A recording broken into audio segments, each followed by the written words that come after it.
Samir Məmmədovun yəni oğlum. O işi görsün. Mövlud günüdür. Allah bütün şəhidlərimizin məkanı cənnət eləsin. Ben bilirsin, mən şöyle açıq danışanlarım.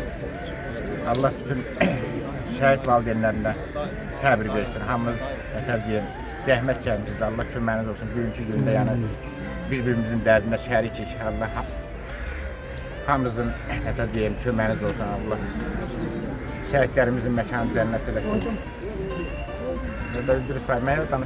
Var olatan. Elə danışdın, çox gözəl sözlər vurguladın. Qarşında baş əyirik. Var olasın. Antiterror şəhidimiz Məmmədov Samir Adiloğlu'nun doğum gününü qeyd etmək üçün hamımız buradayıq, toplaşmışıq. Şəhid ailələri, ictimai nümayəndələri, ruhları şad olsun, evləri cənnət olsun. Və təbii ki, bu yubiley davam ediləcək başqa bir mərasim zalında.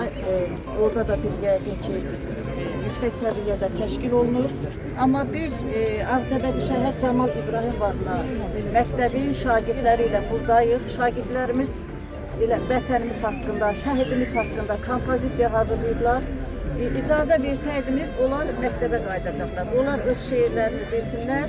Kompozisiyadan sonra necə məsləhət görərsə, şəhid valideynləri yerə də edərik.